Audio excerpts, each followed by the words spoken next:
Choosing a career is a tough task, but this young man always knew he wanted to be royal knight.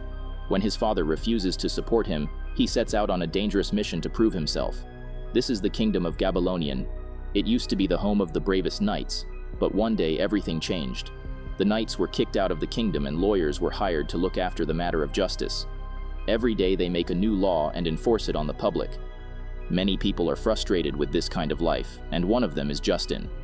He is the only son of Reginald, the biggest lawyer in the kingdom. Reginald wants his son to become a lawyer too, and applies for his admission in a good law school. But instead of preparing for the entrance exam, Justin spends most of his time reading the stories of his grandfather Roland, who was known as the Knight of Valour. He gets called downstairs to have breakfast with his father. Reginald tells Justin that he doesn't even have to give the entrance exam as he is the son of the biggest lawyer. It will be an honor for any school to have him. Justin gathers the courage and tells his father that he wants to delay his studies for a few years as he always dreamed of becoming a knight. Reginald reminds him that the knights are outlawed now and they aren't needed anymore. Justin mentions his grandfather, but Reginald warns him not to talk about this again. He is going to be a lawyer, and that's final. Poor Justin walks away without having breakfast and visits his grandmother. Justin tells her that he doesn't want to hurt his dad's feelings, but he wants to be a knight. The grandma tells him that when Reginald told his father that he wants to be a lawyer, Roland permitted him to be whatever he wanted to be. So Justin also has the right to choose his career. Justin agrees to pursue his dream. To become a knight, he needs a quest. Grandma tells him that his first quest is to find his grandfather's lost sword. She also gives him an ancient key and tells him to go to the Tower of Wisdom to get trained to be a knight. However, he needs to find the address to the tower as well. Meanwhile, a knight named Heraclio is plotting against the queen because she outlawed the knights. However, Heraclio is not using the legal ways and decides to take revenge from the queen by joining hands with the enemies. He hires a swordman named Sota to help the prisoners escape from the palace dungeon and form an army. Heraclio will use them against the queen. Back at the kingdom, Justin prepares to set out on his quest. He meets with his crush Lara and tells her about his plans. Lara is a spoiled rich girl who doesn't listen to a single word Justin said. She is too busy choosing her dress for an upcoming party. Lara accidentally throws a random sock at Justin, but he assumes that she is giving him a lucky charm, so he leaves giggling like an idiot. The next morning, he packs his things and runs away from his house. He decides to visit the Broken Eagle Inn, which is a historical place where heroes used to meet. Unfortunately, it has totally changed and become a regular restaurant. He meets the waitress named Talia and asks her about the wizards who used to hang out here. Talia seems to have no clue and tells Justin to choose something from the menu. Suddenly, two bulky guys get inside and start arguing with Talia. They serve as guards at the bar and often tease Talia. Justin steps in to help but gets thrown out. He finds an armor and wears it to face the bullies. However, he fails again, but Talia helps him in fighting the bullies. Luckily, the owner walks in and stops the fight. Justin tells Talia about being the grandson of Roland, and she turns out to be a huge fan of him. The best help she can offer right now is introducing Justin to a wizard named Corolius. He seems quite weird but makes a map for Justin so he can get to the Tower of Wisdom. Meanwhile, Justin's grandma visits the queen as she seems worried about the escaped prisoners. The enemies are planning something, but the kingdom is defenseless without the knights. The queen has finally realized that she made a huge mistake by outlawing the knights. After the rough journey of several hard days, Justin has finally reached the Tower of Wisdom. It's on the other side of the river, so Justin rings the bell to grab attention. An old man arrives in a boat and asks what he wants. Justin introduces himself and also shows the ancient key.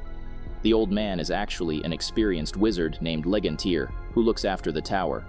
He takes Justin to the tower and introduces him to the elderly monk named Braulio and a former knight named Blucher, who used to be a close friend of Roland. They all are really glad to see Justin, as it's been a long time since someone came to train to be a knight. They show him around the tower, and Justin also gets to see the legendary board game that has been played by generations. Braulio tells Justin to ring the bell to call Legantir, but Justin accidentally pulls the wrong string, which makes the chandelier fall down. Luckily, it stopped in time and the board game was saved. Braulio falls unconscious by the shock, but Legantir treats him with an ancient magic spell. While Braulio is resting, Blucher takes Justin outside to start the training. Despite being so old, Blucher is still really good at fighting. Justin can't dodge any of the attacks and also doesn't know how to aim. He definitely needs a lot of training and Blucher is willing to guide him, but Legantir is afraid for the boy. He worries that Justin will meet the same fate as his grandfather, and Roland's bloodline will come to an end. Meanwhile, at the kingdom, an overconfident guy named Cloxer claims to be a knight just to get fame and the attention of ladies. He visits Talia's restaurant and shows off his stolen armor. Talia gets really irritated by him and hopes that Justin returns soon as a real knight. Blucher has subjected Justin to hard training. He needs to learn how to dodge, shoot, and attack precisely even with his eyes closed. Justin might be young and naive, but his determination is really strong and that's why he learns really quickly. However, he still has a long way to go before becoming a real knight. He also spends some time with Braulio, who is always inventing weird gadgets. Justin accidentally breaks one of the gadgets, making Braulio fall unconscious again. Legantir scolds him for being so careless, so Justin apologizes and walks away with a sad face. He is missing his home and stays awake during the night, signing his mother's favorite songs. Legantir arrives there, so Justin takes this chance to apologize again for causing trouble for Braulio. Legantir tells him not to worry, as it happens to Braulio quite often. It started when Braulio failed a very important experiment.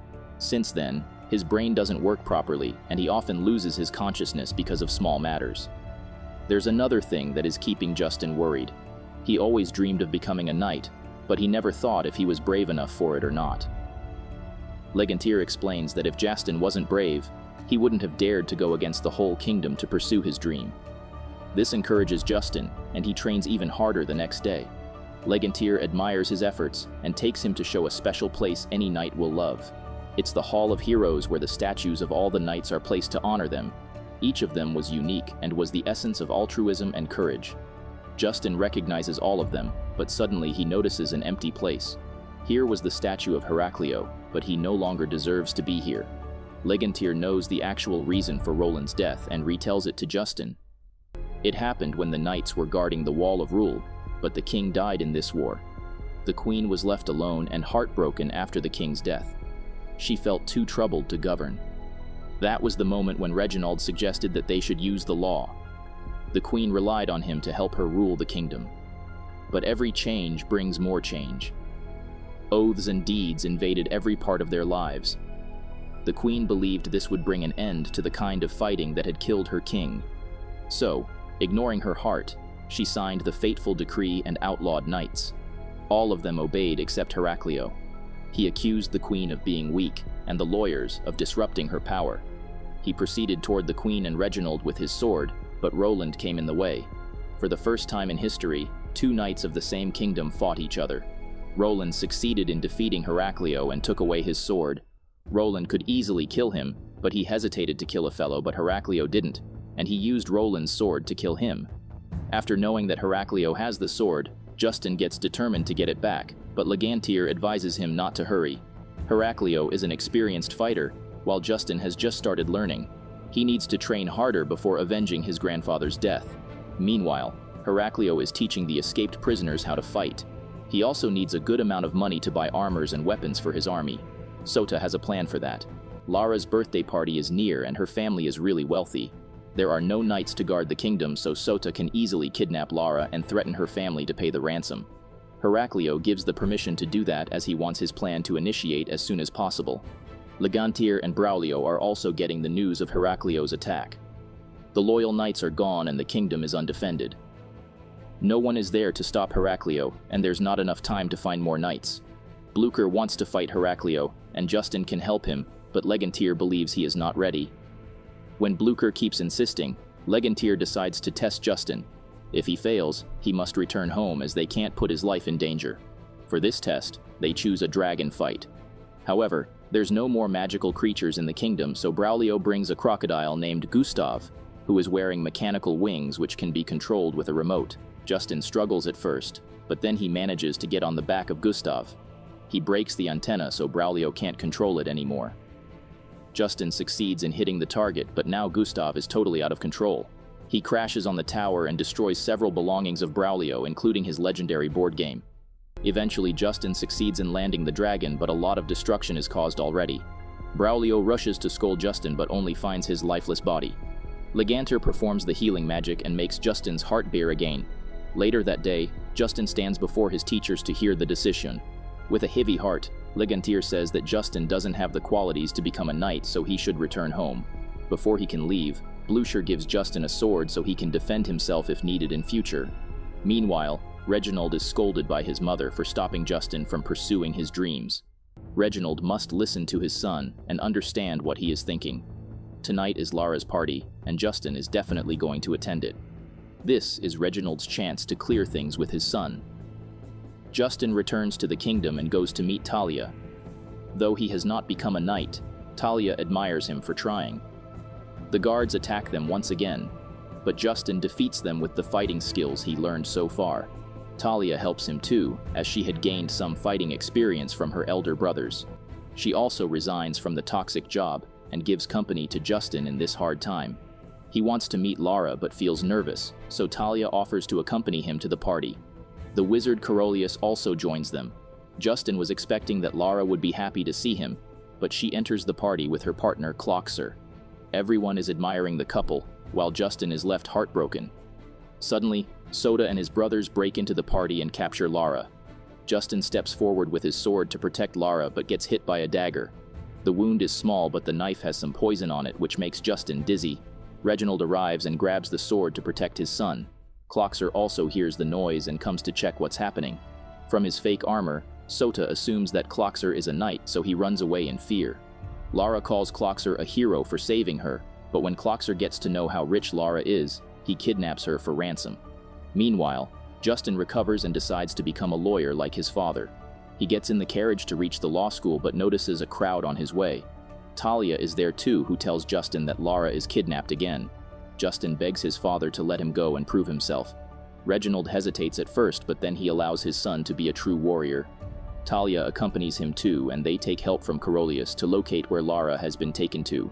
She is kept in Heraclio's hideout, as Clorex has joined hands with the enemies. Justin and Talia sneak in and fight all the guards in their way. Heraclio calls his own army, but Justin doesn't back off. The monks also reach there to help. Justin goes after Heraclio and fights him bravely.